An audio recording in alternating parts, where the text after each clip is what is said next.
بڑی اچھی بات لکھی انہوں نے کہ یہ موضوع لڑنے جھگڑنے کا نہیں ہے. بولے یہ موضوع لڑنے جھگڑنے کا یہاں ضرورت تھی اس لیے میں نے اس موضوع کو چھیڑا ہے, ورنہ یہ موضوع لڑنے جھگڑنے کا. اب دیکھیں آگے کیا لکھتا ہے, اور نہ کرنا دونوں ثابت ہے. کرنا اور نہ کرنا, زور سے بولو, کرنا اور نہ کرنا, اور دونوں طرح کے دلائل موجود ہیں. دونوں طرح کے دلائل موجود. اب میں آپ سے پوچھتا ہوں, مجھے بتائیے جناب, اس نے تو واضح طور پر اس بات کو ذکر کر دیا کہ لڑنا جھگڑنا بھی تعصب ہے اور دونوں جگہ پر دلائل موجود ہیں. تو اب جب دونوں جگہ پر اگر گارڈن کے سنی حنفی مسلمان جو دعوت اسلامی یا جناب ان سنیوں کے ساتھ جڑ کر رفیدن نہ کر کے نماز پڑھ رہے تھے, تو ان کے پاس بھی تو دلیل تھی بقول تیرے مولوی کے. تو نے ان کو رفیدین کے چکر میں وہابی بنایا. آج یہ رفیدین کا مسئلہ کر رہا ہے, کل ان کو 11ویں کا منکر کرے گا, 12ویں کا منکر کرے گا, یا رسول اللہ کا منکر بنائے گا, غوث اعظم کا منکر بنائے گا, پھر پکا وہابی بنائے گا. میرے دوست اور میرے نادان سنی دیکھ, ان کے گھر کے ہی مولوی نے کہا یہ بات.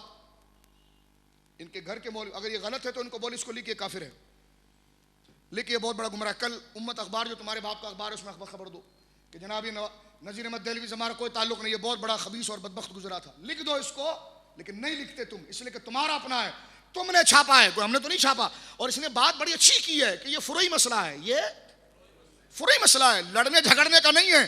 اور ایک بات بڑی اچھی کی ہے, اس نے ٹھیک کی ہے, دیانت سے کی ہے. ہمارا مخالف ہے لیکن جو بات سچ ہے اس میں بندے کو تحقیق کے طور پر اعتماد اور ساتھ دینا چاہیے. انہوں نے کہا جناب کہ دونوں طرف دلائل موجود ہیں, تو دونوں طرف دلائل موجود ہیں. دونوں طرف دلائل بولو, دونوں طرف دلائل. اب ابن حزم ظاہری, ابن حزم جو ان کا سب سے اوپر کا عالم ہے, وہ کیا لکھتا ہے ذرا غور سے سنیں یار, کتنا بڑا دھوکہ ہے. وہ لکھتا فلما صح انہ علیہ السلام کانا یرفع فی کل حفص, اور صحیح حدیث سے یہ بات ثابت ہے. اپنا مذہب لکھتا ہے کہ سرکار علیہ الصلوۃ والسلام رکوع میں جاتے اور ہر رکن میں سرکار رفع یدین کرتے تھے. تکبیرات الاحرام ولا یرفع کانا کل ذلک مباحا لا فرضا, سرکار سے رفع یدین کرنا بھی ثابت ہے, نہ بھی ثابت ہے, اور یہ ساری چیزیں مباح ہیں, فرض نہیں ہیں. لنا ان نصلی کذالک فإن رفعنا صلینا کما کان رسول اللہ یصلی, لہذا رفع یدین بھی ثابت ہے تو ہمیں چاہیے کہ ہم ایسی نماز پڑھیں جیسے رسول اللہ نے پڑھی رفع یدین کر کے, کیونکہ وہ خود وہابی ہے نا. آگے کیا لکھتا ہے, کہتا وَإِن لَمْ نَرْفَعْ, اور ہم رفع یدین نہ کرے, فقد صلینا کما کان رسول اللہ, اس لیے کہ رفع یدین نہ کر کے بھی رسول اللہ نے نماز پڑھی ہے. دیکھ رہے آپ, رفع یدین نہ کر کے بھی رسول اللہ نے نماز پڑھی ہے. تو کتنے پر فتویٰ لگاؤ گے؟ ابھی تو 3 ہوئے ہیں, ابھی تو بولو بولو کتنے ہوئے؟ اہل حدیث کا مذہب 1 اور فتاوی نظریہ 2, المحلہ یا المحلی, جس اعتبار سے اس اعراب کے ساتھ اس کو پڑھتے ہیں, ترکیب کے اعتبار سے معنی بدلے گا اس کا, بار آثار. اور یہ مستند ترین کتاب ہے, مستند ترین کتاب ہے. اور اس میں ابن حزم ظاہری جنہوں نے غیر مقلد مذہب کو پروان چڑھایا, انہوں نے اپنے لوگوں کو کہا کہ ہمیں چاہیے کہ ہم رسول اللہ کے طریقے سے نماز پڑھیں. رفع یدین کرنا بھی رسول اللہ کا طریقہ ہے اور نہ کرنا بھی رسول اللہ کا طریقہ ہے. میرے نادان سنی, تو جن کے چکر میں پھنس رہا ہے تو دیکھ یہ خود اس سے جان چھڑا رہے ہیں, اور تو کیوں بیگانے کی شادی میں عبداللہ دیوانہ بن رہا ہے؟ اب ذرا سنیے مزید. اسماعیل دہلوی کو تو سب جانتے ہیں نا, بولو, یہ تو پکا وہابی تھا, ان کا پیر تھا, ٹھیک ہے. اس کے بارے میں مرزا حیرت دہلوی, مرزا حیرت بولو, مرزا حیرت دہلوی, جس کی مستند کتاب ہے تاریخ کی اردو بازار سے آپ لے سکتے ہیں, حیات طیبہ, حیات طیبہ صفحہ نمبر 445 میں یہ حوالہ ہے. وہ لکھتے ہیں کہ مولانا شہید نے یہ ثابت کر دیا کہ اگر کوئی شخص رفع یدین نہ کرے تو اس پر کوئی گناہ نہیں, جو رفع یدین اس پر کوئی گناہ نہیں, کیونکہ طرفین دونوں طرف سے دلائل اس مسئلے میں قوی ہیں. اس سے زیادہ فیصلہ کرنا اور کون سا منصف مزاجی ہوگی. تو اسماعیل دہلوی بھی یہ کہتا تھا کہ دونوں طرف دلائل قوی ہیں, دونوں طرف دلائل, توجہ سے بولے, دونوں طرف دلائل.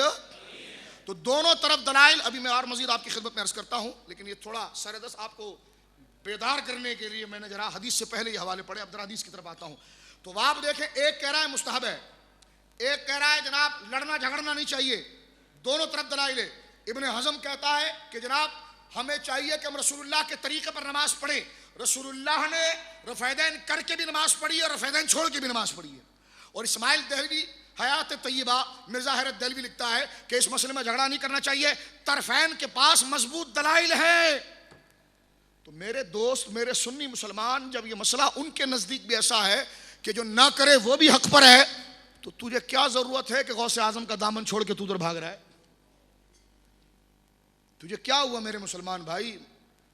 میں تنقید نہیں کر رہا، میرا دل تیرے لیے رو رہا ہے۔ یہ میں جو اپنا منہ سکھا رہا ہوں تجھے حق بتانے کے لیے کہ میرے دوست حق مذہب ملت کو چھوڑ کر تو کیوں بھاگ رہا ہے۔ اور ان کے نزدیک میں ایک بات آپ کو بتاؤں، یہ ذرا فتاوی سنائیے، پکڑانا ہے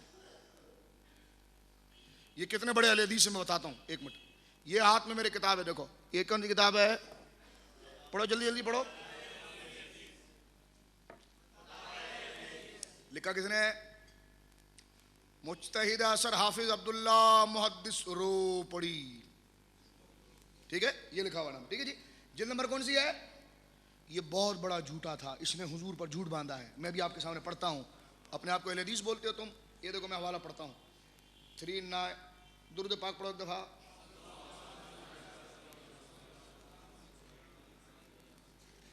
اور یہ چیلنج ہے میرا ان کو، چیلنج، اس حوالے کو ثابت کرو۔ یہ صفحہ نمبر اس کا ہے 397، نیا ایڈیشن ہے، دیکھو بالکل اپنی جیب سے خرید کے لایا ہوں، دیکھ رہے ہیں آپ، صرف تمہارا ایمان بچانے کے لیے کہ ہوشیار، سونا جنگل رات اندھیری چھائی بدلی کالی ہے، سونے والے جاگتے رہنا چوروں کی رکھوالی ہے۔ چور کیسا ہے؟ آنکھ سے کاجل صاف چرا لے، چور یہ بلا کا ہے، تیری گٹھڑی تاکی ہے اور تو نے نیند نکالی ہے۔ یہ تو اتنا چیمپئن چور ہے جو آنکھوں سے کاجل نکال لے، اور تو نے اپنی ایمان کی گٹھڑی اس کے سامنے رکھی ہوئی ہے کہ وہ چور لے کے بھاگ جائے، کتنا نادانی ہے۔ اس لیے اعلیٰ حضرت نے درد میں کہا تھا، درد میں فرمایا تھا کہ سونا جنگل رات اندھیری چھائی بدلی کالی ہے، ہائے سونے والے سنی کہ تو سو رہا ہے، یہاں پر چوروں کی رکھوالی ہے۔ یہ کتاب ہے فتاوی اہل حدیث، اس میں سوال پوچھا گیا، سوال غور سے سنو۔ ایک مولوی صاحب نے مسئلہ بیان کیا ہے کہ رسول اللہ کے پاس ایک آدمی آیا، اس نے آ کر کہا کہ میں صبح اور عشاء کی نماز ادا کروں گا، اگر منظور ہو تو اسلام لاتا ہوں۔ آپ نے اس دو نمازوں کو پڑھنے کی وجہ سے اجازت دے دی، کیا یہ حدیث کہاں ہے؟ یعنی حضور کے پاس ایک آدمی آیا، یہ حضور کے اختیار کی دلیل ہے، حضور کے پاس ایک آدمی آیا، کہنے لگا جی میں 2 وقت کی نماز پڑھوں گا، 3 وقت کی نہیں پڑھوں گا۔ 2 وقت کی بولو، 3 وقت کی نہیں پڑھوں گا۔ تو حضور نے اجازت دی کہ جا پڑھ لے، لیکن اسلام قبول کر لے۔ یہ لکھتا جواب، یہ حدیث بالکل جھوٹ ہے، کسی کتاب میں نہیں۔ یہ سب سے نیچے لائن پڑھنا، کیا لکھتا ہے؟ زور سے پڑھو، سب مل کر پڑھو، نظر آ رہا ہے؟ نظر آ رہا ہے؟ پڑھو، جس کو جو نظر آتا پڑھو،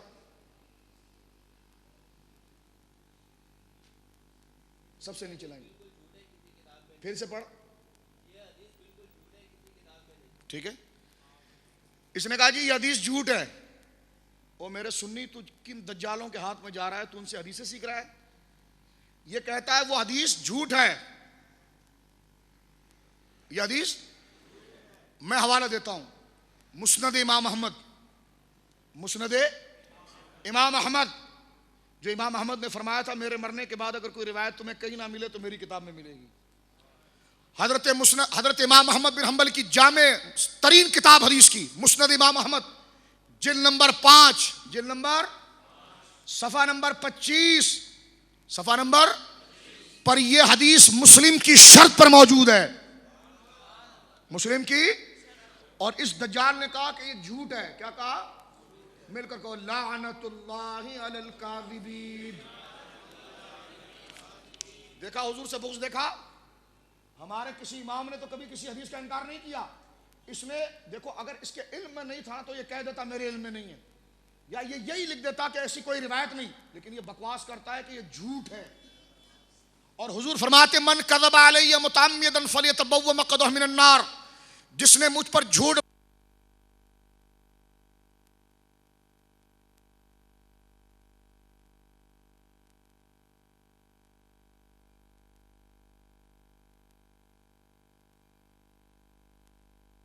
من کذب علی متعمدا، اس حدیث کو 200 صحابہ نے روایت کیا ہے کہ جو مجھ پر جھوٹ باندھے اس کا ٹھکانہ جہنم. تو اس ظالم عبداللہ روپڑی نے اپنی قبر کو جہنم بنایا اور رسول اللہ کی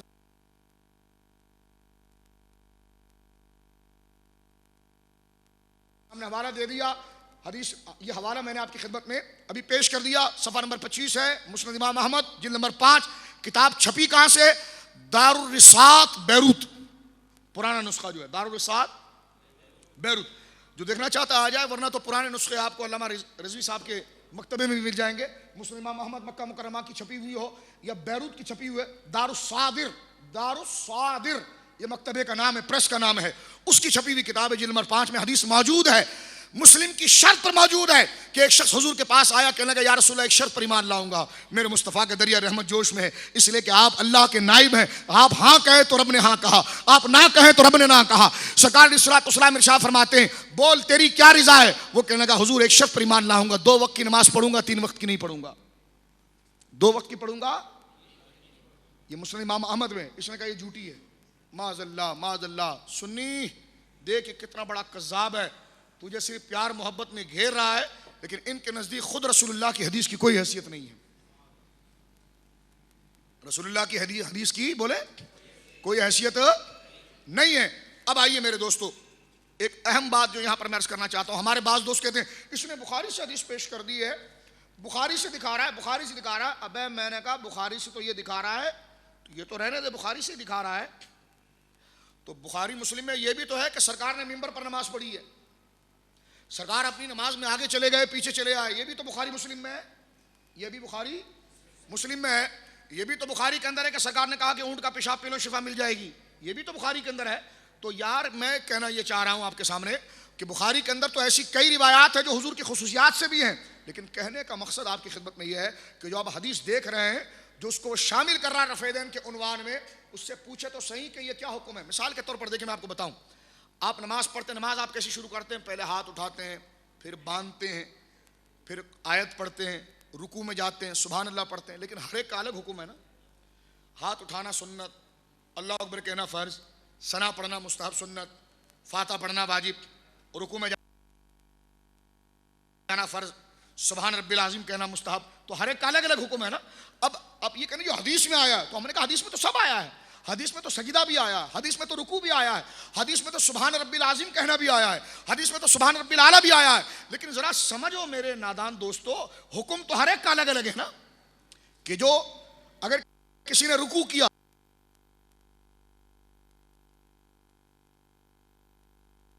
کھڑے کھڑے تسبیح پڑھی، رکوع نہ کیا، نماز نہیں ہوئی. کیونکہ جو رکوع کا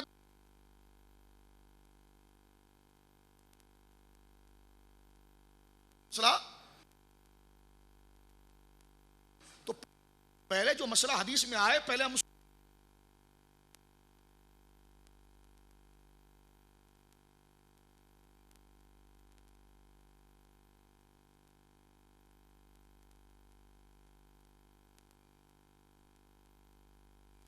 ہاں یا نہ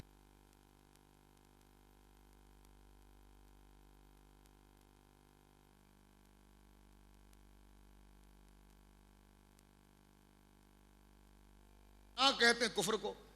کیونکہ جو عوامر ہیں وہ ہاں میں آ گئے، جو نوائی ہیں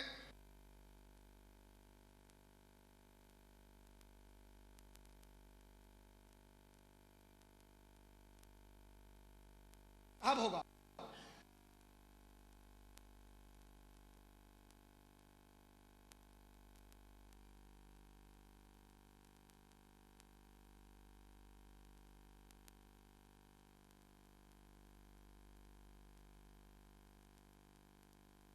کہ جو رفع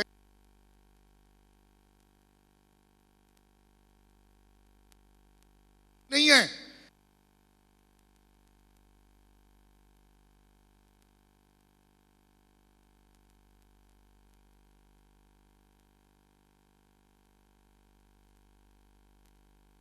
نا مجھے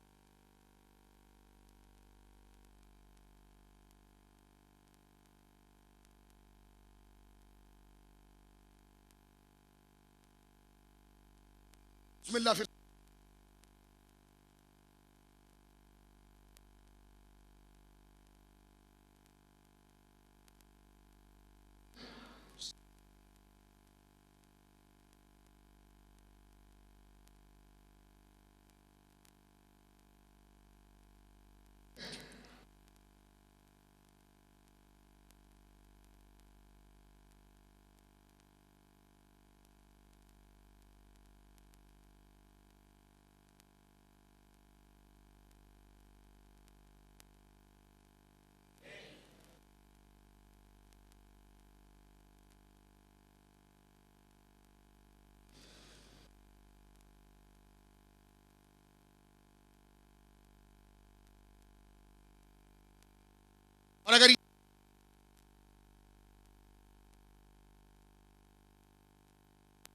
اب ہے یہ سنت غیر موقدہ ہے تو جی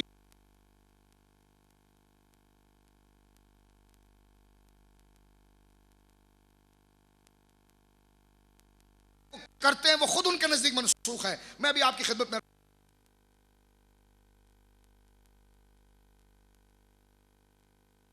کہا کہ حضرت عبداللہ ابن مسعود نے حدیث پڑھ کر دکھائی نماز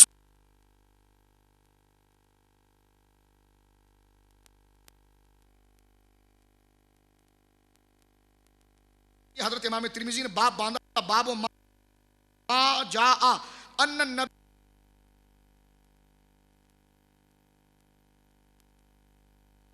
حدیث میں ہے کہ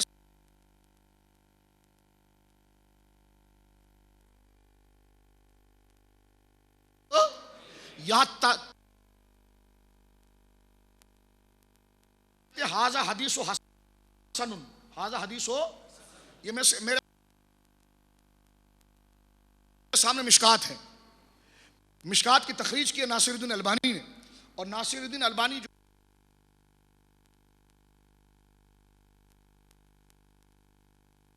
بات کو ذکر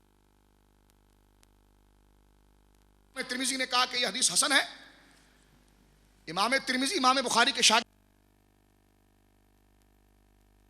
کہتے ہیں یہ حدیث حسن ہے.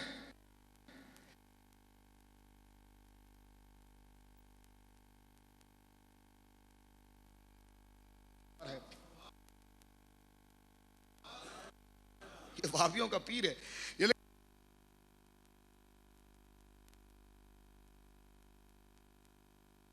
الحق انه حدیث صحیح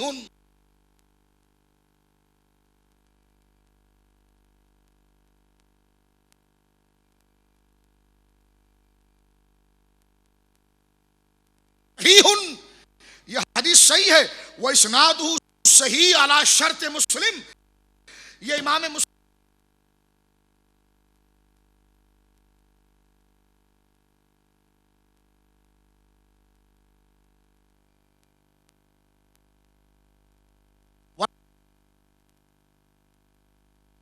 کوئی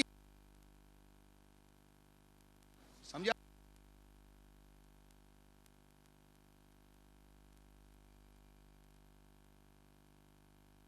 نمبر اس کا ہے 9.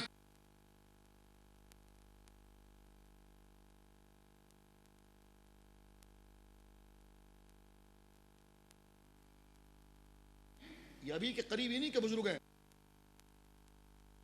یہ کہتے ہیں حسن نہیں. میں کہتا ہوں یہ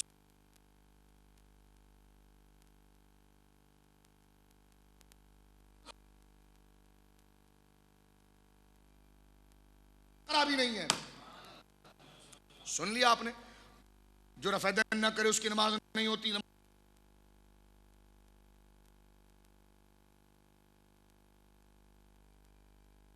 جی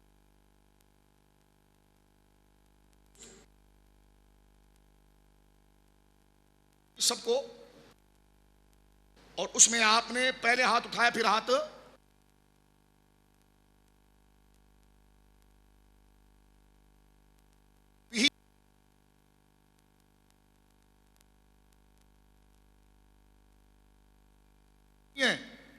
وَيَقُولُ غَيْرُ وَاحِدٍ کسی ایک بندے کا اس پر عمل نہیں ہے.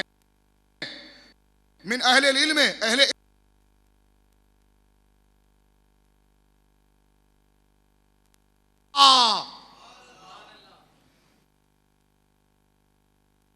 کہتے ایک نہیں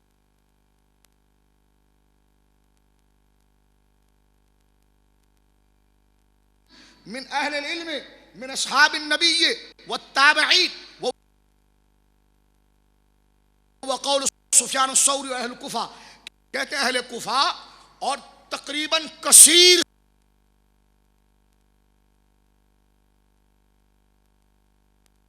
شروع کرتے تو ہاتھ اٹھاتے پھر کہیں پر ہاتھ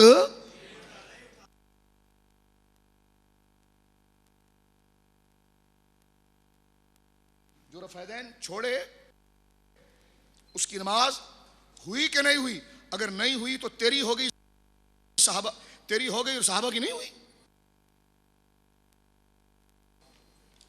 امام بخاری کا شاگرد کہہ رہا ہے کہ امام ترمذی فرماتے ہیں کہ جناب اکثر غیر واحد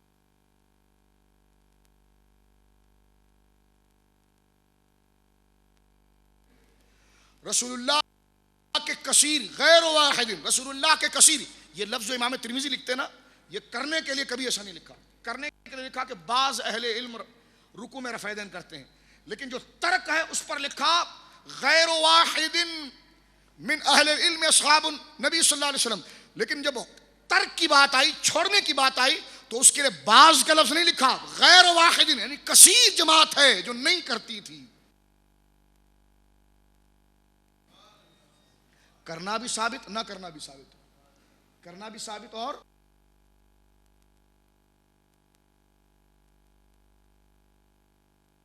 کرنا بھی ثابت اور غیر مقلد.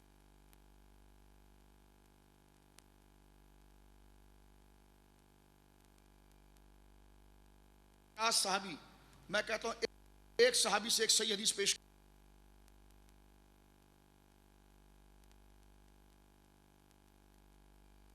ایک بات یہ مطالبہ مان لو، اس پڑھ کے بتا دو کہ حضور نے فرمایا ہو کہ رفع یدین نماز میں کرو، رفع یدین نماز میں ہو کرو. ایک صحیح حدیث، ایک صحیح حدیث کسی بھی کتاب سے دکھا دو. چلو تم ہم سے بخاری کا مطالبہ کرتے ہو،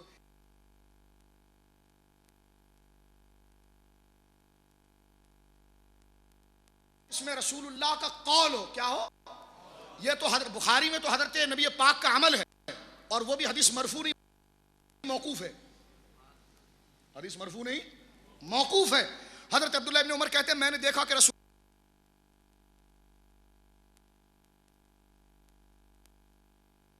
یہ تو نبی کا فعل ہے. میں کہتا ہوں فعل تو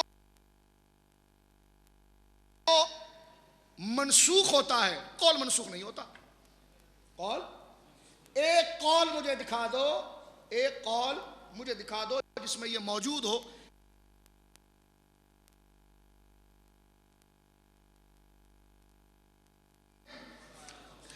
سرکار نے فرمایا ہو کہ رفع یدین کرو. مجھ سے کہنے لگے تمہارے پاس قول ہے کہ نہ کرو؟ میں نے کہا ہاتھ ملاؤ میں بتاتا ہوں.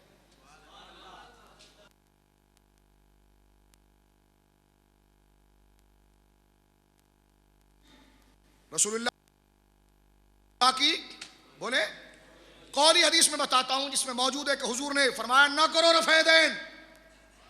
کیا فرمایا؟ نہ کرو رفع یدین. میں نے کہا اس لیے حضرت عبداللہ ابن عمر جن سے بخاری میں رفع یدین کرنے کا ثبوت ہے، انہوں نے آخری عمر میں رفع یدین کرنا چھوڑ دیا تھا. اور کتابوں کے اندر موجود ہے کہ ان سے جب پوچھا کہ رفع یدین تو انہوں نے کہا بدعت ہے. میزان الاعتدال میں موجود ہے کہ حضرت عبداللہ ابن عمر خود اس کو بدعت کا فتویٰ دیتے تھے. کس کا دیتے تھے؟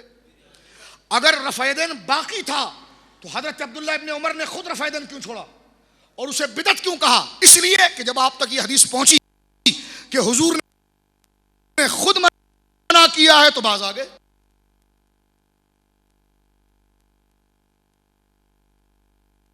ایک حدیث صحیح پیش کرو جس میں حضور نے فرمایا ہو کہ رفع یدین کرو.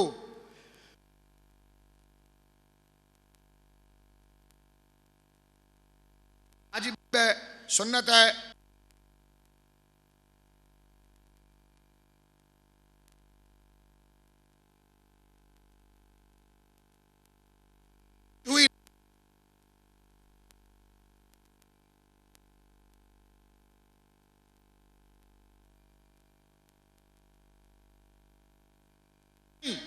کیا قول اگر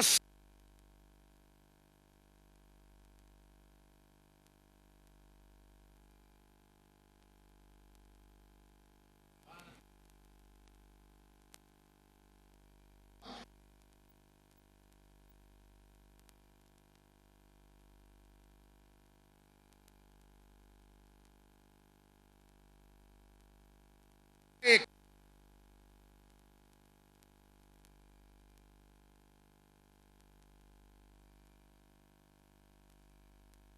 ہمارے پاس ہے؟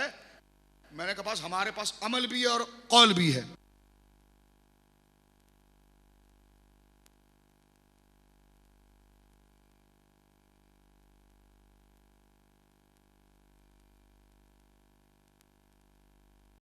سمجھتا ہے کہ جناب یہ وہابی ہو جائیں گے، یہ سنی ہے، یہ وہابی نہیں ہوں گے، اس لیے کہ یہ سنی ہے، یہ غوث اعظم کی وجہ سے سنی ہے، امام احمد رضا کی وجہ سے سنی ہے. توجہ رکھیے میرے دوستو، آپ نوجوان پڑھے لکھے ہو. میں چاہتا نا تو شروع سے ہی حدیثیں پڑھتا، لیکن یہ غلط طریقہ ہے. میں چاہتا ہوں پہلے آپ کو اصول بتاؤں.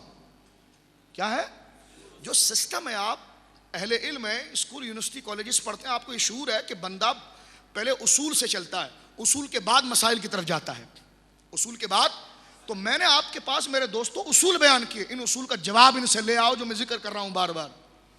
ایک مرفوع حدیث، بولو مل کر سب. ایک مرفوع حدیث، اوپر کے مائک چل رہے ہیں، بند کر دو اس کو. ایک مرفوع، بس ان کے اتنا کافی تھا. ایک مرفوع حدیث، رات بہت ہو گئی ہے، رات بہت ہو گئی ہے، بس بند کریں. ایک مرفوع حدیث، حضور کا فرمان جس میں حضور نے فرمایا ہو. بولو بولو. سننے کا موڈ نہیں تو گھر میں جا کے سو جاؤ نا، ورنہ مجھ سے باتیں کرو. جس میں حضور نے رفع دین کرو، دکھا دو. کیا انعام دو گے؟ میں نے کہا انعام کیا دوں گا، انعام تو یہ عوامی دے گی تجھے، اگر تو لے آئے تو. لے آ، پہلے لے آ، لے آ. اگر ہوتی تو یہی لکھ دیتا نا. یہ تو جتنے بڑے بڑے چیمپئن ہاکی کے، ان چیمپئن اور ورلڈ کپ کے ماہرین، یہ ان کے پاس ہوتی تو یہ سب سے پہلے یہ بک بک بک بک بک بک یہ لکھتے نا. لیکن دراصل حق یہ تھا کہ دونوں طرف دلائل تھے، دونوں طرف. اور میرے دوستو یہ لڑنے کا مسئلہ نہیں ہے، جھگڑنے کا مسئلہ نہیں ہے، دست و گریبانی کا مسئلہ نہیں ہے. اب سنیے، تمہارے پاس کوئی حدیث ہے؟ میں نے کہا میرے پاس فعلی حدیث بھی ہے، قولی حدیث بھی ہے. تو لینے کے لیے تیار ہو جا. تو سننے دیکھ، میں تیرے دلائل پر بھی خوبصورت تبصرہ کروں گا. جو بات مناظروں میں ہوتی ہے، ہم نے مناظرہ کرنا نہیں ہے. جو بات مناظروں میں ہوتی ہے وہ بات ہم یہاں پر کرتے ہیں تیرے سامنے. کیا کرتے ہیں؟ اور تیرے سے مناظرہ کر کے میں تجھے شہرت دوں کیوں؟ تجھ سے مناظرہ کر کے میں تجھے شہرت، جو میں نے کہا ہے نا اس انداز میں تو گفتگو کر، جس حقیقت کو میں نے ملحوظ خاطر رکھا ہے. یہ سنی مجھے سننے آئے ہیں، میں نے اس لیے کہا کہ تقریر رکھو اور دلائل سارے بیان کرو. جو ہم نے وہاں کہنا وہ یہیں بیان کرو، کیونکہ الحمدللہ ہم چھپاتے نہیں، جو حق اس کو واضح کر دیتے ہیں. جو دلائل واضح کرتے ہیں سکم بیان کر دو، تحریری لکھ کر بھیج دو. قول میں مزہ نہیں ہے، تحریر لکھو. اور پھر تحریر گلی گلی کوچے کوچے بٹے گی، تحریر گلی گلی کوچے کوچے بٹے گی. کسی کو ذلیل اور خوار کرنے کے لیے نہیں میرے دوستو، کسی کو خوار کرنے کے لیے. یہ تو محبت، یہ اختلاف کا موضوع نہیں ہے. ہم پہلے اتنے اختلافوں کے اندر پڑے ہوئے میرے دوستو. نوجوان نسل کو اس میں لڑائی لگانا، چار چرانے کے رسالے بانٹنا، ایسا نہیں. میں آپ کے سامنے قولی حدیث پڑھ رہا ہوں، قولی حدیث پڑھ رہا ہوں. سن رہے ہیں آپ؟ سنیں گے آپ؟ آپ نے دیکھ لیا کہ امام ترمذی نے فرمایا کہ ایک نہیں کئی صحابہ ایسے ہیں، کئی صحابہ جو رفع دین نہیں کرتے تھے، لیکن جو کرتے تھے وہ افتتاح صلاۃ کا ہے، اس میں اختلاف. یہ کہتے ہیں یہ حدیث ضعیف ہے جو تمہارا امام ترمذی کے پڑھ رہا ہے. میں نے کہا البانی کو اس لیے تمہارے آگے کیا ہے میں نے، کیونکہ میرا ٹائم بہت ہو گیا. ایک ایک راوی پہ بھی بحث کر سکتا ہوں کہ حناد کون ہے، عاصم بن کلیب کون ہے، مجھے سب پتا ہے. اعتراض تمہارے سفیان ثوری کا تدلیس بھی مجھے پتا ہے، عبد الرحمن بن اسود بھی مجھے پتا ہے. لیکن میں نے جو تمہارے آگے تمہارے گرو کو رکھ دیا ہے نا، اس نے کہا وہ تو اتنا بڑھ گیا، کہتے امام ترمذی حسن کہتے ہیں، میں اس کو صحیح کہتا ہوں اور اس میں کوئی عیب نہیں ہے. تو جناب جب ناصر الدین البانی جو چیمپئن ہے آپ کا حدیث کے اندر، وہ یہ کہہ رہا ہے کہ جناب اس میں کوئی عیب اور علل نہیں ہے، تو جاہل تو ہے یا وہ ہے؟ خود لکھ کر دے دے. پھر میں سند کے حوالے سے بات کروں گا، ٹھیک ہے؟ سند بالکل صحیح ہے، سند بالکل. وہ میری رفع دین کی جو سی ڈی ہے اس کے اندر میں نے سند پر کلام کیا. آئیے میں حدیث آپ کے سامنے پڑھ رہا ہوں، توجہ کے ساتھ سماعت فرمائیے. میرے سامنے اس وقت مسلم شریف ہے. کون سی؟ مسلم شریف، صحیح مسلم، حدیث نمبر 430. حدیث نمبر 400، بولو 430. باب الامر بالسکون فی الصلاۃ، باب الامر بالسکون فی الصلاۃ، نماز میں سکون کرو، بھگم بھاگی نہیں کرو، اچھلو نہیں، گڑس گڑس۔ وہ امام اعظم نے کہا تھا امام موزی کو، پنکھا چلا رہے اڑنا ہے، کوئی تیار آ جاتی ہے اڑنا ہے، تو انہوں نے کہنے کہ جی وہ پہلے میں، کیونکہ بزرگوں کی بات ہوتی تھی نا کہ پہلے پنکھے میں اگر تو نہیں اڑا تو میں بھی نہیں اڑوں گا، اور یہ پہلے پنکھے پہ تو بندہ نہیں اڑتا، یہ بار بار ہلانے سے اڑتا ہے۔ توجہ ہے آپ کی؟ اب سنیے، میں آپ کے سامنے مسلم شریف پڑھ رہا ہوں۔ حدثنا ابو بکر بن ابی شیبہ و ابو قریب قال حدثنا ابو معاویہ عن العامش عن مسیب ابن رافع عن تمیم بن طرفہ عن جابر بن سمورہ قال خرج علینا رسول اللہ، جابر بن سمورہ کہتے ہیں، غور سے سنو، خرج علینا رسول اللہ، حضور علیہ الصلوۃ والسلام ہمارے پاس آئے اور ہم نماز پڑھ رہے تھے، فقال، اور ارشاد فرمایا، ما لی اراکم رافعی ایدیکم، کیا وجہ ہے کہ میں تمہیں نماز میں ہاتھ اٹھاتا دیکھتا ہوں، رافعی ایدیکم، رفع یدین کرتا ہوا دیکھتا ہوں، ٹھیک ہے، سن رہے ہو؟ قالی حدیث، قال ما لی اراکم رافعی ایدیکم، کیا ہوا تمہیں میں تمہیں نماز میں رفع یدین کرتا ہوا دیکھتا ہوں، تم تو مجھے یوں لگتے ہو کہ انہا اذناب خیل شموسن، جیسے سرکش گھوڑے دھومے مارتے ہیں، اس کو نفی صلاۃ، نماز ساکن کرو، مسلم شریف۔ پھر پڑھوں حدیث، ما لی اراکم رافعی ایدیکم، کیا وجہ ہے میں تمہیں نماز میں ہاتھ اٹھاتا دیکھتا ہوں، کہ انہا اذناب خیل شمسن، جیسے سرکش گھوڑے دم مارتے ہیں، اس کو نفی صلاۃ، نماز میں سکون کرو، یہ قول حدیث ہے۔ میں تمہیں نماز میں رفع یدین کرتا ہوا دیکھتا ہوں، کیا ہو گیا تمہیں؟ تو مجھ سے کہنے لگے نہیں اس پر بہت اعتراض ہے، میں نے کہا بسم اللہ کرو، سنو گے تم لوگ جواب؟ سنو گے؟ کیونکہ دلیل اتنی بھاری ہے، بھاگے گا دیکھو ادھر ادھر۔ میں نے کہا دیکھیں یہ قول ہے کہ نہیں، رفع یدین کا لفظ ہے کہ نہیں، رفع یدین کا لفظ ہے کہ نہیں؟ رسول اللہ فرماتے ہیں، اور باپ بھی دیکھے امر سکون، اور امام اعظم بھی فرماتے ہیں نماز میں سکون ہونا چاہیے، اس لیے بار بار ہاتھ نہ اٹھائیں، تو ترک رفع یدین بھی سکون کی وجہ سے کرایا گیا ہے۔ اور حضور نے فرمایا خیل شمسن، خیل، بولو خیل،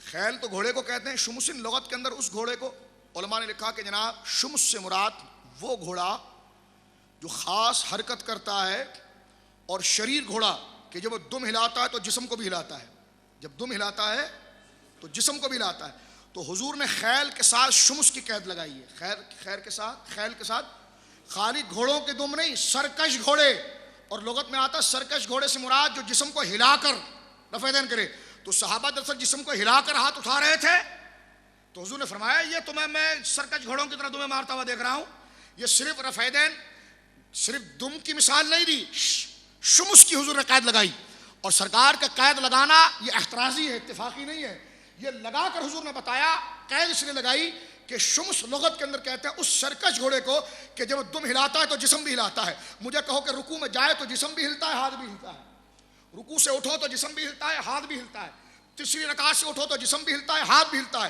لیکن یہ کہتے ہیں تم دعائے قنوت میں تم بھی تو رفع یدین کرتے ہو، ہم نے کہا وہ تو ہم بالکل سکون سے کرتے ہیں، اس میں جسم تو ہلتا ہی نہیں ہے، کیونکہ اس رکوع میں تو جاتے نہیں۔ ایک بات یہ کہتے ہیں پھر عید کی نماز میں تو تم رفع یدین کر کے رکوع میں جاتے ہو، ہم نے کہا ہم رفع یدین میں رکوع میں نہیں جاتے، رفع یدین کرنے کے بعد ہم رکتے ہیں، پھر نئی تکبیر کہہ کے رکوع میں جاتے ہیں۔ تو حضور نے جو شمس کی قید لگائی ہے وہ جسم ہل رہا ہو اور ہاتھ چل رہے ہو، جسم ہل رہا ہو، یہ حدیث کا لفظ ہے، میرا قول نہیں ہے، خیل شمسن۔ تو صحابہ جب رکوع میں جاتے تھے تو جسم ہلتا تھا اور ہاتھ بھی ہلتے تھے۔ آپ ذرا تصور کریں کوئی آدمی جلدی جلدی نماز پڑھ رہا ہے اور ہاتھ بھی ہلا رہا ہے، کیفیت ذہن میں آئی؟ وہ جلدی جلدی جھک بھی رہا ہے، ہاتھ بھی ہلا رہا ہے، تو حضور نے دیکھ کر فرمایا یہ سرکش گھوڑوں کی طرح دمیں کیوں مار رہے ہو؟ اور شمس کی جو قید لگائی ہے وہ یہ کہ وہ گھوڑا ہے جو اچھلتا ہے اور اپنے جسم کو ہلاتا ہے اور اپنی دموں کو ہلاتا ہے، تو آپ دیکھیں کہ جناب رکوع میں جاتے وقت جسم بھی ہلتا ہے اور ہاتھ بھی ہلتا ہے، ٹھیک ہے؟ اس لیے حضور نے اس کی نسبت کرتے ہوئے رفع یدین کے لفظ کی استعمال کیا، ما لی اراکم رافعی ایدیکم، تم رفع یدین کیوں کرتے ہو؟ کیا فرمایا؟ اور یہ رفع یدین شروع کا نہیں ہے، شروع کا اس لیے کہ یہ خود بھی کرتے ہیں، اور وہ اجماعی مسئلہ ہے، وہ اور یہ حضور علیہ الصلوۃ والسلام فرماتے ہیں کہ اسکن فی الصلاۃ، نماز میں سکون اختیار کرو. اور یہ شروع کا اس لیے نہیں ہے کہ یہاں پر شمس کی جو اضافت ہے وہ اس کی طرف ہے کہ سرکش گھوڑا، اور جب بندہ نماز شروع کرتا ہے اس وقت اس کا جسم نہیں ہلتا، صرف ہاتھ اٹھتا ہے. دعائے قنوت یہ کہتے ہیں اچھا پھنس تو تم بھی گئے اس حدیث سے، اسکن فی الصلاۃ سے، تم بھی تو جب وطر کہتے ہو تو ہاتھ اٹھاتے ہو. ہم نے کہا اس وقت ہم ہاتھ اٹھاتے ہیں تو ہمارا جسم نہیں ہلتا، رکوع میں تو نہیں جا رہے ہو. اللہ اکبر. اور آپ عید کے نماز میں جب آپ رکوع میں جاتے ہیں، عید کی نماز میں، بیٹا نوید بیٹھ جاؤ، عید کی نماز میں جب آپ رکوع میں جاتے ہیں، سنا نہ ہو بھائی، توجہ ہے، رکوع میں جاتے ہیں تو عید کی کتنی رکعتیں ہیں؟ ہاں تکبیریں کتنی ہیں؟ 4 6. وہ تو امام بھی بھول جاتا ہے نا کبھی. تو دیکھو جب آپ رکوع میں جاتے ہیں یوں سمجھ لو 4 تکبیر شروع میں کہتے ہو 4 آخر میں. جب نماز شروع کرتے اللہ اکبر اللہ اکبر اللہ اکبر 3 اللہ اکبر 4. ٹھیک ہے. اور جب آپ رکوع میں جاتے ہو تو وہاں پر آپ دیکھو جس تکبیر پر آپ رکوع میں جا رہے ہیں اس میں رفع یدین نہیں ہے. ایسا ہے کہ نہیں؟ اہل سنت کا ہے بیڑا، صحاب حضور نجم ہے اور ناؤ ہے. اب آپ سنیے، جب ہم رکوع میں جاتے ہیں عید کی نماز میں تو رکوع میں جانے سے پہلے امام ہاتھ اٹھاتا اللہ اکبر اللہ اکبر اللہ اکبر، سکون ہو گیا، اللہ تو وہاں ہاتھ اٹھے تو حضور نے جو ارشاد فرمایا ما لی اراکم رافعی ایدیکم کانہا اذناب خیل شمس، سرکش گھوڑے خیل شمس کی طرح دمیں کیوں مارتے ہو؟ اسکنوا فی الصلاۃ، نماز میں سکون کرو. وطر کا جواب آ گیا، عیدین کا جواب آ گیا. اب ذرا آگے سنیے میری دوستو ایک بات، یہ کہنے لگے یہ تو توبہ توبہ آپ نے بڑی غلط بات کر دی، رفع یدین آپ نے خود کہا نا حضور نے بھی کیا تھا. میں نے کہا جی ہاں کیا تھا. تو کہا حضور اس کو خود کہیں گے کہ سرکش گھوڑے؟ تو میں نے کہا حضور نے کہا ہے، یہ میں نے کہا حضور نے کہا ہے. سرکش گھوڑوں کی طرح دمیں معاذ اللہ، یہ میں نے کہا حضور نے کہا ہے. اذناب خیل شمس میں نے کہا حضور نے کہا ہے. تو کہنے لگے آپ بھی تو مانتے ہو. دیکھ رہے ہیں یہ جذبات میں آپ کو ٹارگٹ کرتے ہیں. پھر اوہ یہ کیسے ہو سکتا ہے کہ رفع یدین تو حضور خود بھی کرتے تھے اور حضور اس کو جنگلی گھوڑوں سے تشبیہ دیں گے؟ میں نے کہا میں نے نہیں دی، رسول اللہ نے دی. کہنے لگے وہ کیوں؟ میں نے کہا سن بے، جب تک حضور کوئی عمل کرے نا تو اس کی تحسین ہے، جب چھوڑ دے تو اس کی کوئی حیثیت نہیں ہے. چھوڑ دے تو. اب آپ دیکھیے سرکار ریشم پہنتے تھے، سونا استعمال فرمایا، لیکن جب منع کیا تو فرمایا یہ تقویٰ کا نشان نہیں ہے. تو کیا پہلے کا بے تقویٰ تھا؟ معاذ اللہ نہیں. حضور جس چیز کو چھوڑ دیتے ہیں پھر اس کی اہمیت ختم ہو جاتی ہے.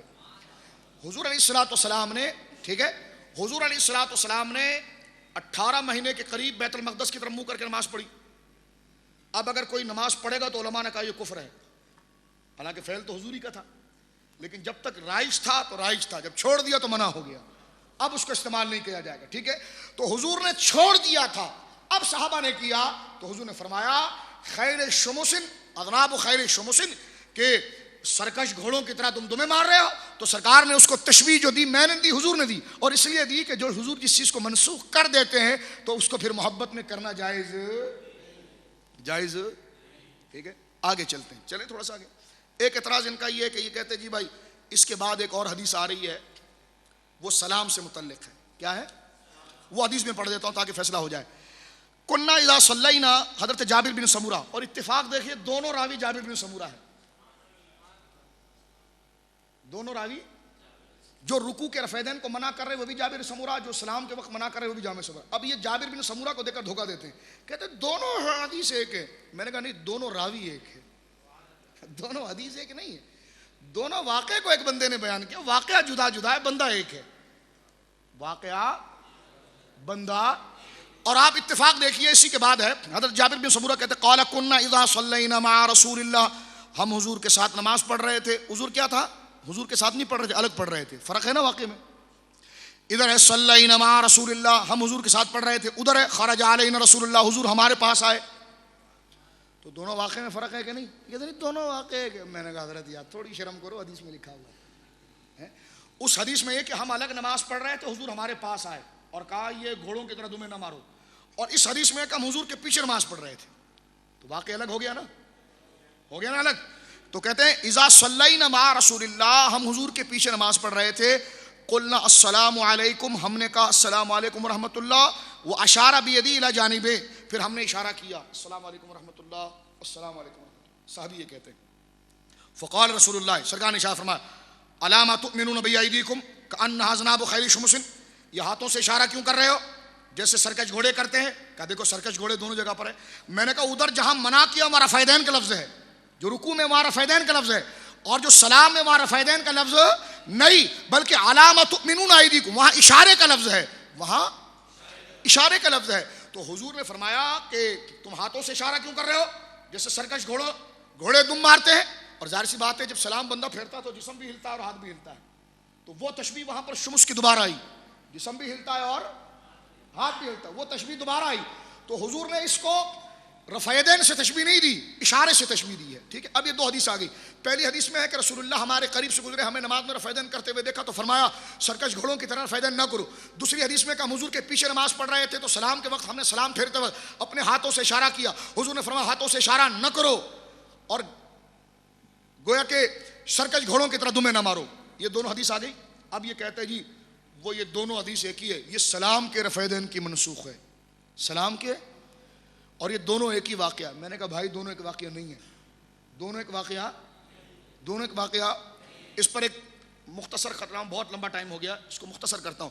پہلی بات اگر دونوں واقعہ ایک ہی ہے تو اس کا پہلا فرق میں آپ کو بتاتا ہوں. پہلا یہ لائٹ اتنی ڈیم کیوں ہے؟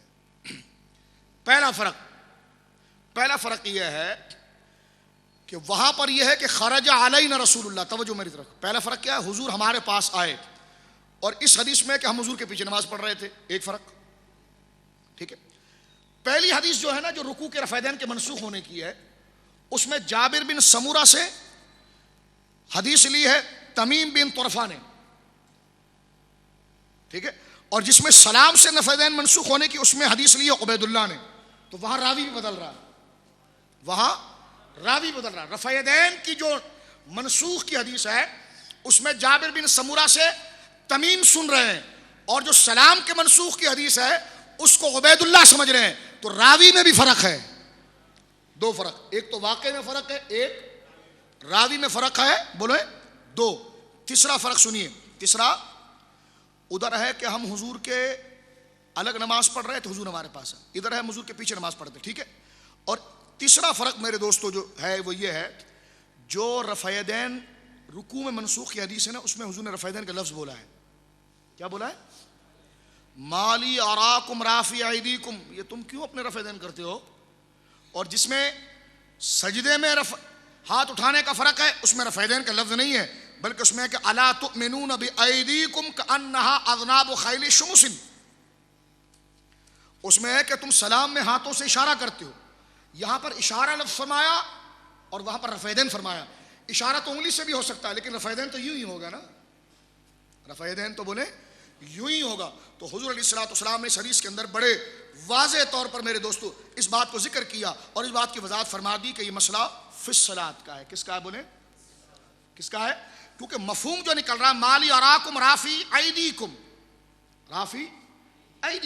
تم اپنے ہاتھوں کو جو اٹھا رہے ہو، مالی اراکم، میں تمہیں دیکھ رہا ہوں کہ تم اپنے ہاتھوں کو اٹھا رہے ہو، تو یہ فی الصلاۃ کا مفہوم ہے، یہ فی الصلاۃ کا مفہوم ہے. اور وہاں پر اس کو سلام کے ساتھ خاص کیا کہ وہ سلام کے وقت وہ ہاتھوں سے اشارہ کرتے تھے.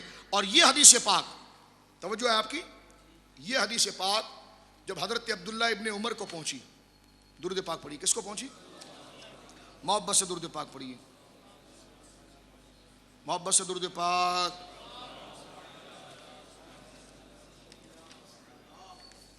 جب یہ حدیث پاک حضرت عبداللہ ابن عمر کو پہنچی تو انہوں نے رفعیدین چھوڑ دیا.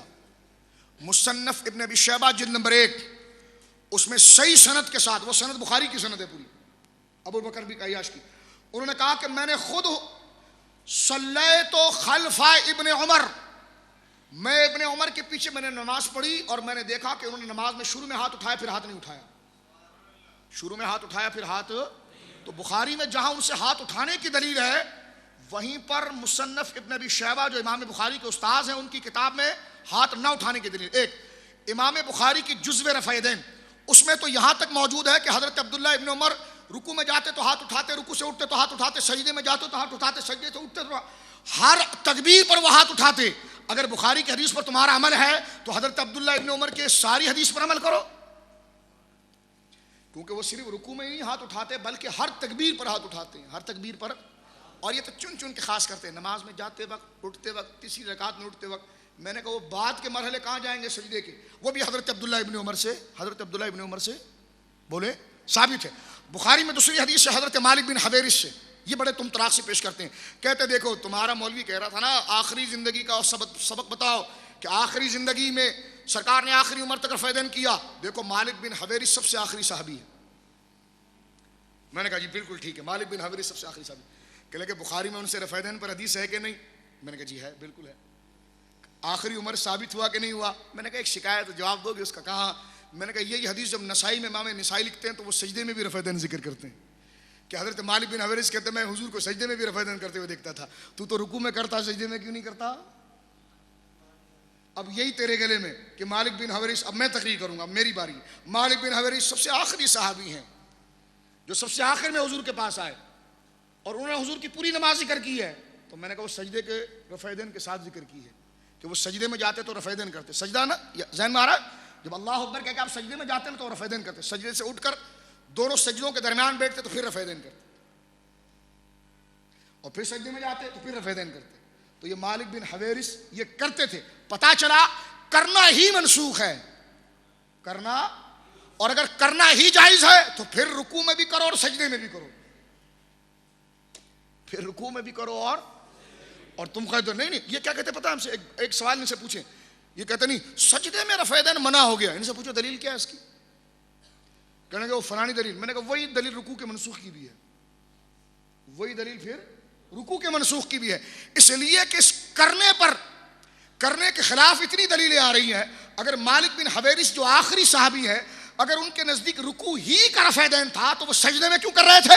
تو پتہ چلا ان تک یہ حدیثیں نہیں پہنچی جو مسلم کی تھی، جس میں حضور نے فرمایا تھا کہ ما لی اراکم رافع ایدیکم کہ اذناب خیر شمس او کما قال علیہ الصلوۃ والسلام، یہ کیا ہے میں تمہیں نماز میں رفعیدین کرتا ہوا دیکھتا ہوں کہ تم گھوڑوں کی طرح، سرکش گھوڑوں کی طرح دمیں مارتے ہو؟ تو پتہ چلا کہ قولی حدیث ہمارے پاس ہے جس میں رفعیدین کا لفظ موجود ہے اور سرکار نے اس میں منع کیا ہے۔ اور پھر بھی میں کہوں گا یہ جھگڑے کا موضوع نہیں ہے، پھر بھی میں بولوں گا یہ جھگڑے کا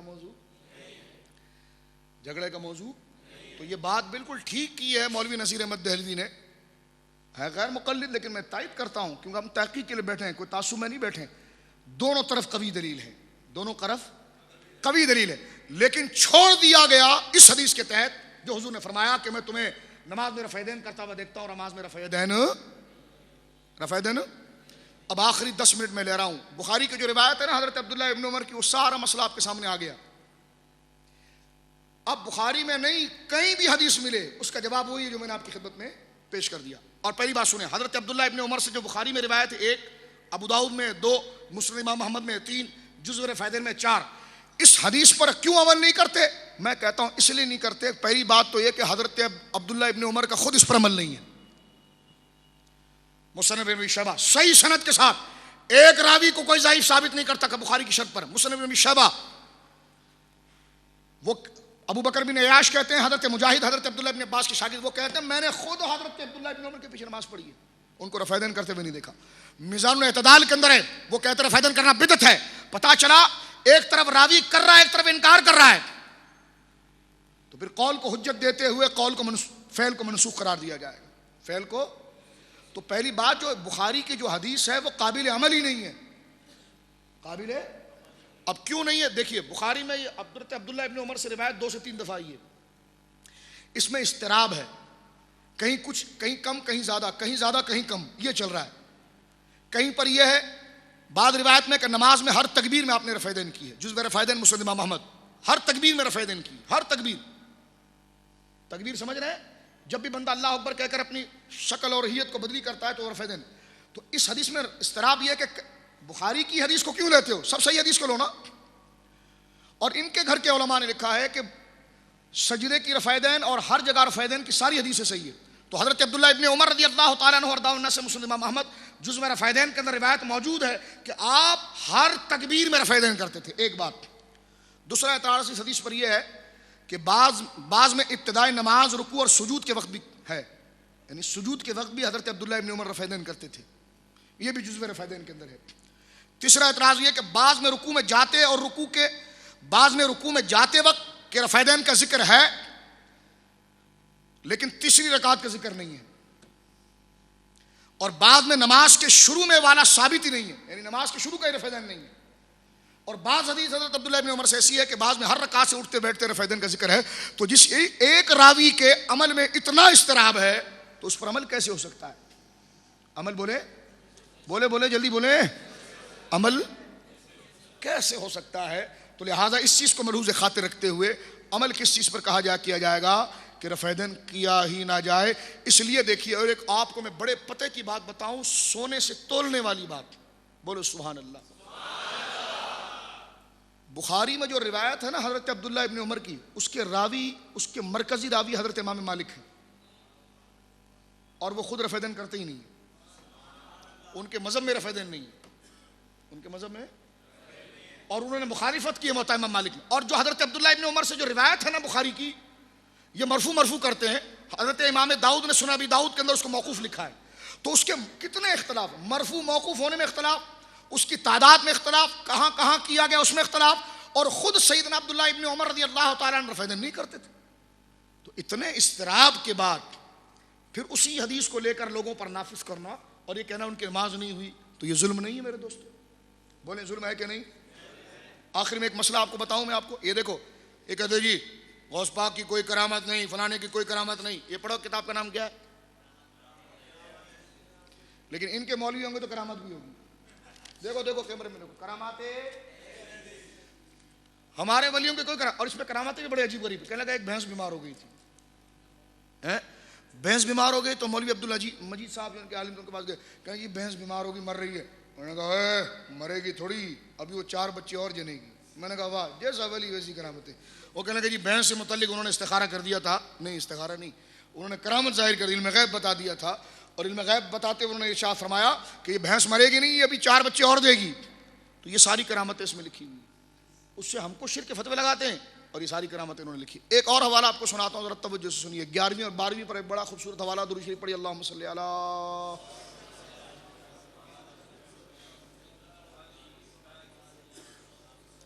آج اختلاف ختم کرتے ہیں، ٹھیک ہے؟ یہ آخری حوالہ سن لیں میرے سے. صفحہ نمبر 71، کتاب کون سی ہے؟ فتاوی ثنائیہ، ٹھیک ہے؟ اس میں سوال ذرا سنیے، یہ اہل حدیثوں کے چیمپئن مولوی. سوال کل یہاں ایک جلسہ بنگلور کے مسلم لائبریری کا ہوا جس میں مولوی حاجی غلام محمد نے لیکچر دیا. دوران تقریر میں 11ویں اور 12ویں میں برائے ایصال ثواب غربا کو کھانا کھلانا وغیرہ کھلانا جائز کہا. آپ اس کے عدم ثبوت پر کیا دلائل پیش کریں گے؟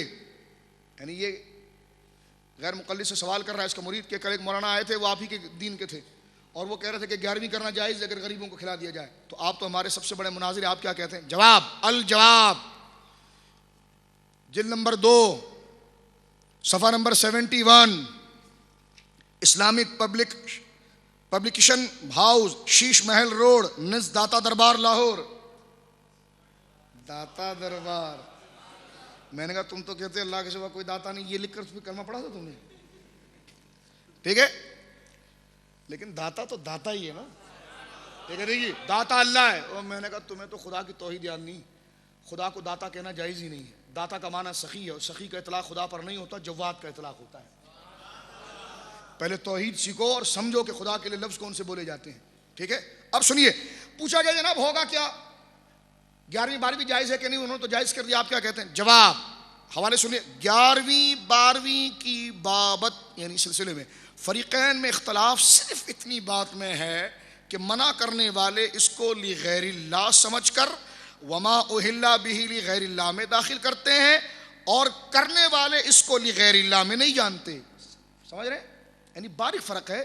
وما اہل بہ لغیر اللہ سورہ بقرہ کی آیت ہے، یعنی ہر وہ جانور حرام جو غیر اللہ کے نام پر کاٹا جائے. یہ ترجمہ کرتے نہیں، ہر وہ چیز حرام جو غیر اللہ کے نام پر پکاری جائے. میں نے کہا آپ کی مسجد خود غیر اللہ کے نام پر تھی، آپ کا نام خود غیر اللہ کے نام پر ہے، بخاری خود غیر اللہ کے نام پر ہے، اور سورہ بقرہ تو گائے کو کہتے ہیں یہ خود غیر اللہ کے نام پر ہے، تو کیا یہ سب ناجائز ہو جائے گی؟ اس کا معنی عموم نہیں ہے۔ اور بیگم نے سنا تو اس نے کہا کہ میں تو جا رہی ہوں، کہنے وہ کل ہمارے علاقے میں مظفر شاہ آیا تو اس نے ترجمہ کر کے سنا دیا، اب میں تجھ پر حرام ہو گئی۔ بولے کیوں؟ بولے مجھے کوئی خدا کی بیوی یا بیٹی معاذ اللہ تو نہیں کہتا، مولانا کی بیوی کہتا تو میں بھی تو غیر خدا کے نام پر پکاری گئی۔ بولے بیگم یہ ان کے لیے، تیرے لیے نہیں، تو رک جا۔ اب سنیے، کہتے ہیں جی جو حرام کہتا ہے وہ وما اہلّہ میں داخل کرتا ہے، اور جو جائز کہتا ہے وہ داخل نہیں کرتا۔ اب آگے سنیے، مولوی غلام محمد صاحب نے دونوں کا اختلاف مٹانے کی کوشش کی ہوگی کہ 11ویں اور 12ویں کا کھانا بغرض ایصال ثواب کیا جائے، یعنی تو ہم کس نیت سے کرتے ہیں؟ یہ ہمیں سمجھا رہا ہے، تو ہم نے کہا اسی نیت سے تو ہم کر رہے ہیں، تو کہتے جی بغرض ایصال ثواب کیا جائے، یعنی یہ نیت ہو کہ ان بزرگوں کی روح کو ثواب پہنچے، نہ کہ یہ بزرگ خود اس کھانے کو قبول کریں۔ تو میں نے کہا ہم نے دیگے واپس کرنی ہوتی ہے، کھانا ہم خود کھاتے ہیں، ثواب ہی پہنچاتے ہیں۔ یہ دیکھو کیسا آدمی ہے، یہ تو چاول پہنچے، چاول کوئی پہنچاتا ہے؟ بولو چاول کیسے پہنچائیں گے؟ دیگ والے کو کرایہ بڑھ جائے گا۔ چاول ہم خود کھاتے ہیں الحمدللہ، بولو الحمدللہ۔ اللہ کی رضا کے لیے ہوتا ہے، اس کے نام پر ہوتا ہے، اللہ کے نام پر ہوتا ہے، کھاتے ہیں، اور جو کام اللہ کے نام پر کیا جائے ثواب ملتا ہے، ثواب بزرگوں کو بھیجتے ہیں۔ اور بزرگوں کا نام باعتبار تعارف کے ہوتا ہے، کس کے ہوتا ہے؟ اہل حدیث سے 4 اونٹ لے آئے اور چاروں کو گئے یہ اماں کا ہے، یہ ابا کا ہے، یہ چاچا کا ہے، یہ نانا کا ہے، تو اس نے کہا نہیں یہ اللہ کا ہے، رسی کھول کے اللہ کا بندہ لے گیا، بولے میرا ہے، وہ تو شرک، جانور پر غیر اللہ کی نسبت حرام۔ ابے اس نے بولا تعارف کے لیے، تو اس نے کہا وہ 11ویں بھی تعارف کے لیے ہوتی ہے۔ اب سنیے یہاں پر کہنے لگے جی یعنی یہ نیت ہو کہ ان بزرگوں کی روح کو ثواب پہنچے، نہ کہ یہ بزرگ خود اس کھانے کو قبول کریں۔ اس صورت میں واقعی اختلاف اٹھ جاتا ہے، ہاں نام کا جھگڑا باقی رہتا ہے کہ اس قسم کی دعوت کو 11ویں 12ویں نہ کہیں۔ اس میں شک نہیں کہ شریعت میں 11ویں 12ویں کے ناموں کا ثبوت نہیں، 11ویں 12ویں کے ناموں کا، تو میں نے کہا اس کا نام فتاوی ثنائیہ، اس کا ثبوت ہے؟ تیرا نام ثناء اللہ، اس کا ثبوت ہے؟ تیری تنظیم کا نام اہل حدیث کا ثبوت ہے؟ بولے نہیں وہ تو تعارف کے لیے، تو میں نے کہا جنگلی یہ بھی تعارف کے لیے ہی ہے، نام کچھ بھی رکھیں آپ، نام کچھ بھی رکھیں، لیکن دیکھو بات وہی تھی جو ہم کر رہے تھے، بولو ایسا ہے کہ نہیں؟ ایسا۔ ایک آخری حوالہ سنو، تقریر ختم کرتا ہوں، ورنہ تو تاریخ اہل حدیث سے بھی باقی ہے، لیکن چھوڑو بھی ٹائم بہت ہو گیا، مسئلے کی وضاحت ہو رہی ہے، توجہ ہے؟ 11ویں 12ویں میں نے کہا مانتے سب ہے، اور الحمدللہ اہل سنت کا عقیدہ یہ ہے کہ جو جان چھڑائے تو تعصب میں چھڑا سکتا ہے، لیکن الحمدللہ جس شرائط کے ساتھ ہم بیان کرتے ہیں، وہ ہماری ایک بحث ہوئی ایک سے علم غیب پر، وہ کہنے لگے جی علم غیب پر مناظرہ ہوگا، میں نے کہا جی بسم اللہ کہنے، پھر آپ آئیے تشریف لائیے۔ جب ہم نے اپنا دعویٰ لکھ کر دیا کہ نبی کریم علیہ الصلوۃ والسلام اللہ رب العالمین آپ کو وحی کے ذریعے علم غیب دیتا ہے، تو کہتا ہے یہ تو ہمارا عقیدہ ہے۔ میں نے کہا تو پھر مناظرہ کرنے کس سے آیا ہے؟ میں نے کہا میں تو تیرے گھر کی ساری کتابیں پڑھ کر آیا ہوں، تو نے ہماری کتاب نہیں پڑھی؟ میں نے کہا اب تو بتا ہم نے کہاں لکھا ہے کہ نبی خود سے جانتا ہے؟ نبی وہ میں نے ایک مولانا کی تقریر سنی تھی، وہ کہہ رہے تھے کہ نبی خود سے جانتے ہیں، میں نے کہا چل تو اسی کے پیچھے جا، پھر نہ آتا نہ پتا، تو میں نے کہا یہ یہاں پر تحقیق کرنے کے لیے شرم کر، جھوٹ بولتا ہے تو، کسی سننے نے یہ نہیں لکھا، سب نے یہی لکھا ہے کہ نبی کریم علیہ الصلوۃ والسلام کا نام نبی ہے، نبی غیب کی خبریں دینے والے کو کہتے ہیں، اور غیب اللہ عطا فرماتا ہے، اللہ کے مقابلے میں نبی کا علم کلی نہیں، بندوں کے مقابلے میں ہے، نبی خود سے کچھ نہیں جانتے، اللہ رب العالمین کے دینے سے تمہاری نسلوں کو بھی جانتے ہیں۔ دیتا کون ہے؟ دیتا کون ہے؟ کہتے نہیں وہ ٹھیک ہے اللہ دیتا ہے، لیکن علم غیب نہیں بولنا چاہیے اسے، کیونکہ جو چیز بتا دی جائے وہ علم نہیں رہتی، تو میں نے کہا کوئی جہل ہو جاتی ہے کہ لیکن نہیں وہ اس کے سامنے آیا ہوگی۔ میں نے کہا خدا ساری چیزوں کو جانتا ہے کہ ہاں، میں نے کہا پھر خدا کو عالم الغیب کیوں کہیں؟ بولے جس کو جس چیز کا پتہ چل جائے نا، تو جب تک جس کو علم معلوم پڑ جائے تو اسے علم غیب نہیں کہتے، تو میں نے کہا اللہ کو تو سب پتہ ہے، تو پھر اس کو عالم الغیب کیوں کہتے ہیں؟ تو کہیں گے ہاں بات تو ٹھیک ہے۔ اس بچے نے مجھے کہا کہ اس لیے کہتے ہیں کہ وہ اللہ کے لیے غیب نہیں، ہمارے لیے غیب ہے، تو ہمارے حساب سے اسے عالم الغیب اور ہمارے حساب سے نبی پاک کو بتا الہی علم غیب کہا جاتا ہے۔ سمجھے میری بات؟ درود پاک پڑھیے. البدایہ والنہایہ، آخری حوالہ سنیں. البدایہ دیکھ رہے ہو؟ پڑھو. جلد نمبر کیا ہے بیٹا؟ ایک کاغذ سنبھال سارے. جلد نمبر کیا ہے؟ 13-14. جلد نمبر، اس کے جلد نمبر 14 ہے. وفات شیخ الاسلام ابی عباس تقی الدین احمد ابن تیمیہ. ابن تیمیہ کی وفات کا بیان. ابن تیمیہ کی یہ البدایہ والنہایہ. یہ حوالہ آپ کو بہت نایاب کہیں ملے گا، لیکن آج سید کا دریا رحمت میں ہے. لو جو سارے حوالے بتا دیتا ہوں میں تم کو، اور اس کو یاد رکھو میرے دوستو. حضرت امام احمد، امام ابن کثیر نے اس کو لکھا ہے. حافظ ابن کثیر نے، یہ ان کے شاگرد ہیں، ابن تیمیہ کا واقعہ لکھا ہے. یہ وہابیوں کے سب سے بڑے پیر ہیں. ان کا لکھا ہے کہ جب ان کا انتقال ہوا نا تو ایک قلعے کے اندر ان کا، یہ پوری زندگی جیل میں ہی تھے کیونکہ اس وقت سنیوں کی حکومت تھی. کیونکہ جب آتے تو نبی کے خلاف بات کرتے تو اٹھا کے جیل میں پھینک دیا جاتا تھا. تو یہ جیل میں گزرے. کہنے کہ یہ جیل میں، یہ لکھا ہوا ہے اس میں نے حوالہ دے دیا. اردو ترجمہ بھی اٹھا کر آپ دیکھ سکتے ہیں اس کا. البدایہ والنہایہ تاریخ ابن کثیر کے نام سے، تاریخ ابن، اس کے آخر میں آپ جائیے جناب ابن تیمیہ کے وصال کا، وفات کا بیان پڑھیے. اس میں لکھا ہوا ہے، غور سنیں. ہمارا کوئی انتقال کر جائے، قبر کو نہیں چومنا، شرک ہے. چادر نہیں چومنا، شرک ہے. قبر پہ جانا، شرک ہے. یہ حوالہ خدا کی قسم میں نے حرم میں بیٹھ کر ایک بابی کو دیا تھا. ایک اسلامی بھائی میرے ساتھ تھے، نام نہیں لیتا تھا، اسلامی کے مفتی ہیں وہ. انہوں نے غلاف کعبے کو چوما، غلاف کعبے کو چوما. اس نے پیچھے سے پکڑا، شرک. اس نے کہا کیسا شرک؟ بولا غلاف کعبہ کو کیوں چوما؟ اسلامی بھائی نے کہا تم مسلمان نہیں ہو. وہ غصے میں آیا. میں نے اسلامی بھائی کہا تم نکل جاؤ. میں نے ٹوپی جیب میں رکھی. میں نے کہا میرے سے بات کر. اب وہ گئے، ہم طواف شروع ہو گیا. میں نے یہ حوالہ اس کے سامنے پڑھا. اس نے کہا خدا کی قسم یہ حوالہ نہیں ہے. میں نے کہا علامہ میں یہیں بیٹھا ہوں، حوالہ دیکھ. حوالہ لا کے دکھایا. کہ کہا واہ اللہ. مجھے کہا پیپسی پئیں گے؟ میں نے کہا مال موزی دلے غازی، لے آؤ لے آؤ. انہوں نے پیپسی بھی کھلایا، پروس بھی کھلایا. اب حوالہ ذرا سنیے آپ اس کو، ٹھیک ہے؟ حوالہ ذرا سنیے. البدایہ والنہایہ جلد نمبر 14. ارشاد ہے اس میں کہ ابن تیمیہ صاحب کا جب انتقال ہو گیا، بزرگوں کی چادر نہیں ہو، شرک ہے. چادر نہیں، چادر شرک. مزار چومنا شرک، پھول شرک. اب ذرا سنیے، یہ سنیے. کہتے جب انتقال ہو گیا تو وجلس جماعت عنده قبل الغسل، تو بہت سارے علماء آئے اور اس کو غسل دینے سے پہلے اس کے قریب جمع ہو گئے. وقرأوا القرآن، اور قرآن پڑھنے لگے. ہم پڑھیں قرآن خوانی تو بدعت، ٹھیک ہے؟ قرآن پڑھنے لگے. اور آگے سنیں، آگے لکھا ہے وَتَبَرَّكُوا بِرُؤْيَتِهِ وَتَقْبِيلِهِ، اس کو دیکھ کر برکت لیتے تھے اور اس کے جسم کو چومتے تھے. میت کو چومتے تھے اس کی. اور لفظ تبرک کا، آپ سے کوئی پوچھے چادر کیوں چومتا آپ کو؟ تبرک. بولے تبرک کسی چیز میں نہیں ہوتا. میں نے کہا ابن تیمیہ کے جسم کو تو چوم رہے تھے تم. اور وہاں لکھا ہے وَتَبَرَّكُوا بِرُؤْيَتِهِ وَتَقْبِيلِهِ، تقبیل چومنے کو کہتے ہیں.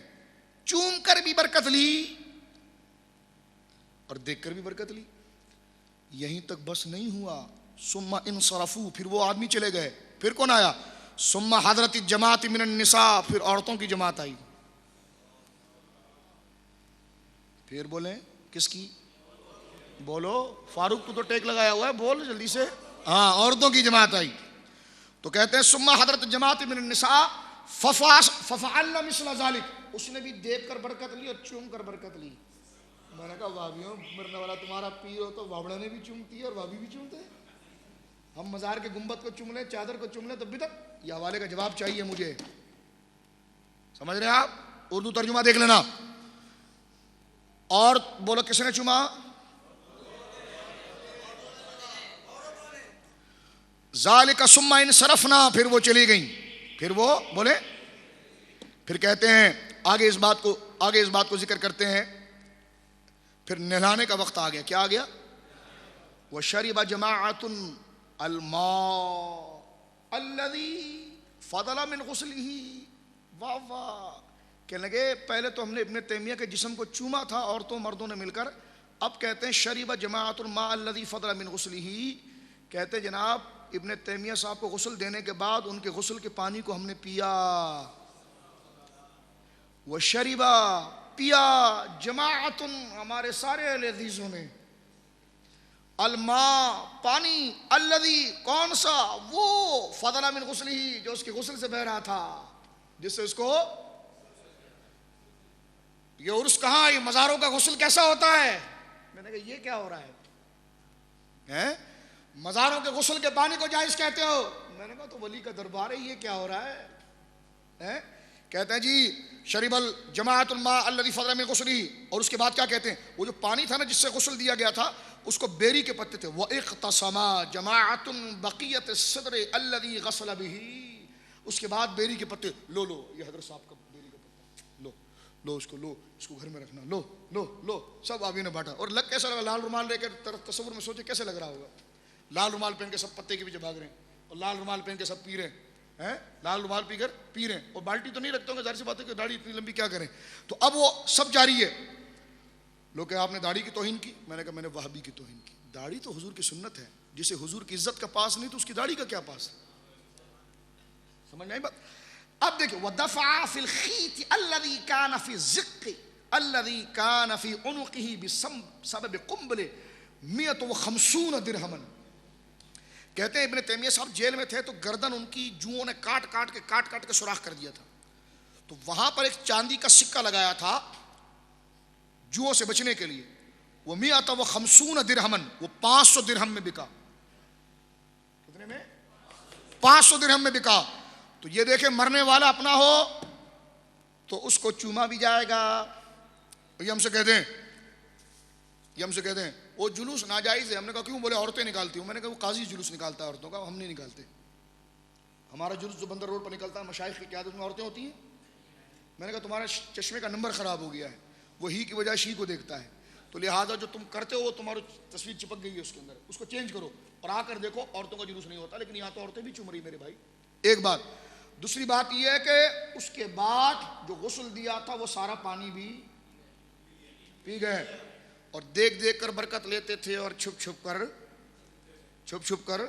کوئی خاص سوال تو نہیں اس میں، چھپ کر سارے جواب تو آ گئے، چھپ کر برکت لیتے تھے۔ اے میرے سنی، یہ ساری باتیں میں نے کھول کر اس لیے عرض کی ہے کہ تو جس ملت کے ساتھ وابستہ ہے اپنے ایمان کی پرواہ کر۔ میں اتنی لمبی تقریر کرنے کا عادی نہیں ہوں، لیکن یہ بات میں نے اس لیے کی ہے کہ یہ ایک حجت قائم ہو جائے، ٹھیک ہے؟ سارے مسائل میں نے کتابوں سے کھول کر آپ کے سامنے دیے، اور آپ کے لیے بھی دعا کرتا ہوں کہ آپ نے پابندی کے ساتھ بیٹھ کر اس نشست میں شرکت حاصل کی۔ مسئلہ تقلید اور مسئلہ رفع یدین پر میں نے تفصیلی خطاب نہیں کیا، موٹی موٹی باتیں صرف کی ہیں، موٹی باتیں کی ہیں۔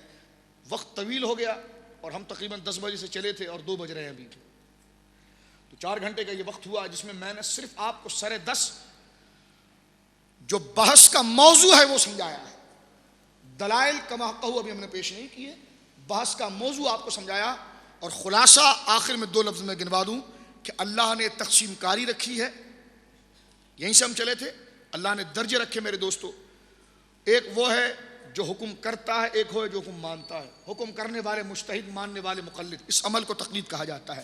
صحابہ کرام تقلید کرتے تھے، تقلید منصوص مسائل عقائد میں نہیں ہوتی ہے، شریعت کی دلیل سامنے آ جائے تو پھر کسی امام کا قول نہیں مانا جاتا، لیکن تقلید وہاں پر ہوتی ہے جہاں پر قول موجود ہی نہ ہو، اور مسئلے کو حل کرنا ہے تو اجتہاد اور قیاس سے اس مسئلے کو حل کیا جاتا ہے۔ صحابہ کرام کے دور میں بھی تقلید تھی، ائمہ کے دور میں بھی تقلید تھی۔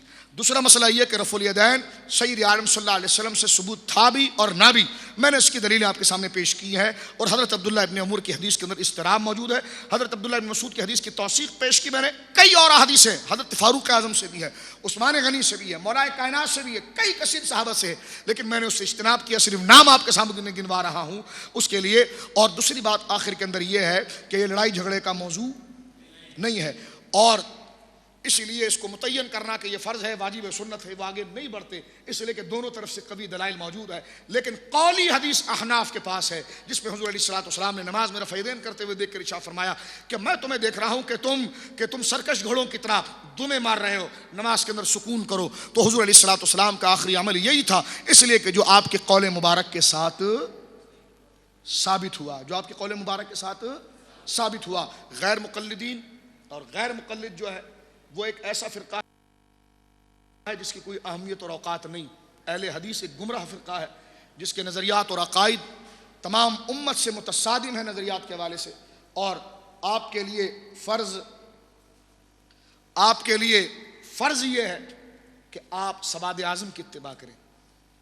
آپ نماز میں کیے ہوئے وعدے کو یاد کریں, یا اللہ اس کے راستے پر چلا جن پر انعام ہوا. تو انعام یافتہ بندے یہ مزار والے ہیں. ان کے عقیدے کتابوں میں لکھے ہوئے جو میں نے کھل کر بتایا آپ کے سامنے. آپ اہل سنت کے علماء سے رابطہ کریں, جس طرح میں نے چند علاقائی علماء کی طرف آپ کی توجہ دلائی ہے.